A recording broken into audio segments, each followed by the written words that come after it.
दोस्तों आखिर याजूज माजूज कैसी कौम है जिसको एक मजबूत दीवार के पीछे कैद किया गया है?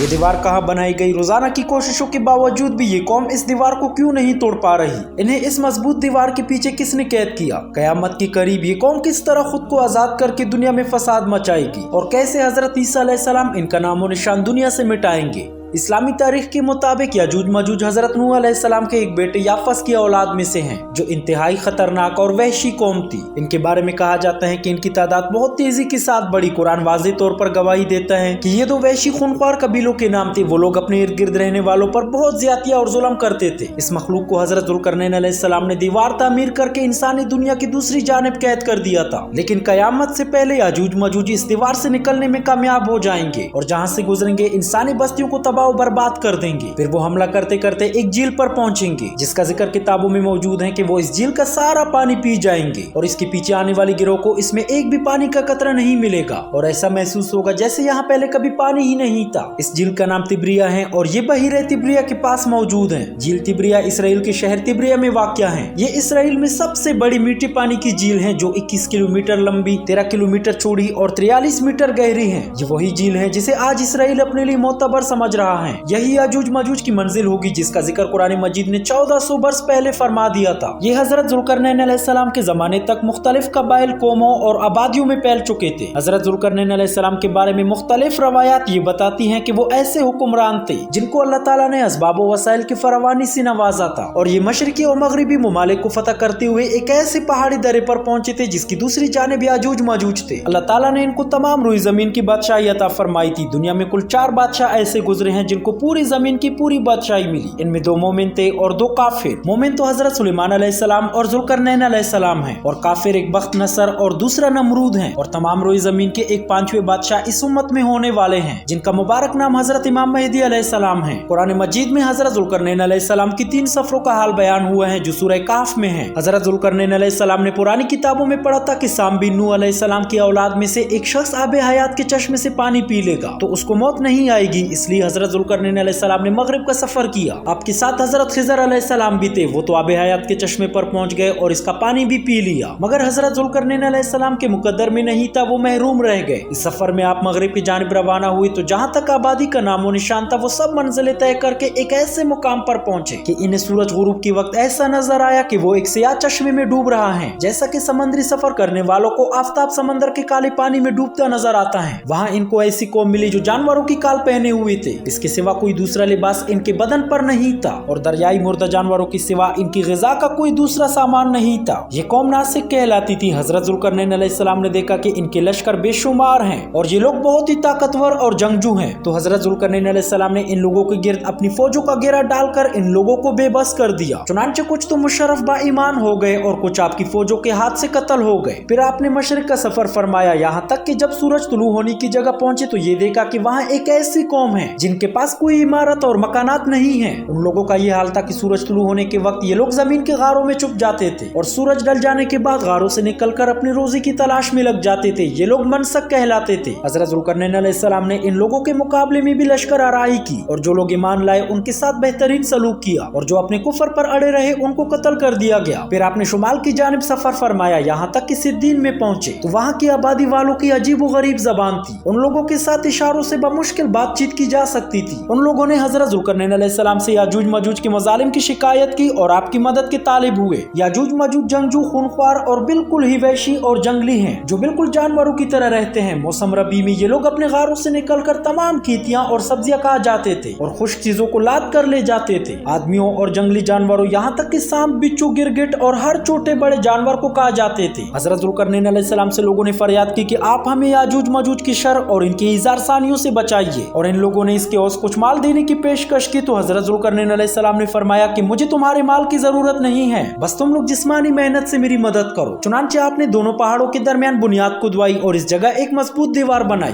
अब सवाल ये है कि कई हजार साल पुरानी इस दीवार को आज तक ये वहशी और ताकतवर कौम यानी याजूज माजूज तोड़ क्यों नहीं पाई और ये दीवार कब टूटेगी? हदीस शरीफ में है कि याजूज माजूज रोजाना इस दीवार को तोड़ते हैं और दिन भर जब मेहनत करते करते इसको तोड़ने के करीब हो जाते हैं तो इनमें से कोई कहता है कि अब चलो बाकी को कल तोड़ेंगे दूसरे दिन जब इस दीवार को तोड़ने का वक्त आता है तो ये दीवार फिर से वैसी होती है जैसे ज़ुल्करनैन अलैहिस्सलाम ने बनाई थी। लेकिन कयामत के करीब हजरत ईसा अलैहिस्सलाम के नज़ूल के बाद और दज्जाल के मरने के बाद इसको तोड़ने से पहले इनमें से कोई कहेगा कि अब चलो इंशाअल्लाह ताला कल इस दीवार को तोड़ लेंगे। इन लोगों की इंशाअल्लाह कहने की बरकत ये होगी कि दूसरे दिन दीवार टूट जाएगी। ये कयामत करीब होने का वक्त होगा। दीवार टूटने के बाद याजूज माजूज निकल पड़ेंगे और जमीन में हर तरफ फितना और फसाद और कत्लो गारत करेंगे। चश्मों और तालाबों का पानी पी डालेंगे, जानवरों और दरख्तों को काट डालेंगे, जमीन पर हर जगहों में फैल जाएंगे। मगर मक्का मुकरमा और मदीना तैयबा इन दोनों शहरों में ये दाखिल ना हो सकेंगे। फिर हजरत ईसा अलैहिस्सलाम की दुआ से इन लोगों की गर्दनों में कीड़े पैदा हो जाएंगे और ये सब हलाक हो जाएंगे। याजूज माजूज के खात्मे के बाद कयामत के आने की और निशानियां एक के बाद दूसरी जाहिर होगी, यहाँ तक कि सूर फूंका जाएगा। ज़ुल्करनैन अलैहिस्सलाम ने याजूज माजूज की रोकथाम के लिए दीवार बनाई थी। हदीसों से पता चलता है कि याजूज माजूज की तादाद इंसानों की तादाद से कई गुना ज्यादा है। मौजूदा सैटेलाइट के दौर में जबकि हर शहर और हर गली में चलने फिरने वालों को देखा जा सकता है, लेकिन याजूज माजूज की तहकीक नहीं हुई कि वो कहाँ हैं। याजूज माजूज के फितने के वक्त हजरत ईसा अलैहिस्सलाम को हुक्म होगा कि वो मुसलमानों को लेकर कोई तूर पर चले जाए। जब कोई तूर पहाड़ पर ग़िज़ा की किल्लत पैदा हो जाएगी तो हजरत ईसा अलैहिस्सलाम याजूज माजूज के लिए बद्दुआ करेंगे, जिसके नतीजे में इनके कानों और गर्दनों में कीड़े पैदा होंगे, जिनके पटने से ये हलाक होना शुरू हो जाएंगे। मुसलमान जब कोई तूर पहाड़ से नीचे उतरेंगे तो हर जगह याजूज माजूज की लाशें होगी और इनसे बदबू उठ रही होगी। हजरत ईसा अलैहिस्सलाम अल्लाह ताला से दुआ करेंगे, जिसके बाद खास किस्म के परिंदे जो कि ऊंट की गर्दनों जैसी होगी, इनकी लाशों को उठाकर जहां अल्लाह चाहेगा वहां ले जाएंगे। इसके बाद शदीद बारिश होगी और हर चीज धुलकर उजली हो जाएगी। अगली वीडियो तक के लिए आपसे इजाजत चाहूंगा। अगर आप इस चैनल पर नए हैं तो चैनल को सब्सक्राइब करके जाइएगा। अपना बहुत सा ख्याल रखिएगा। मिलते हैं अपनी अगली वीडियो में, तब तक के लिए अल्लाह हाफिज।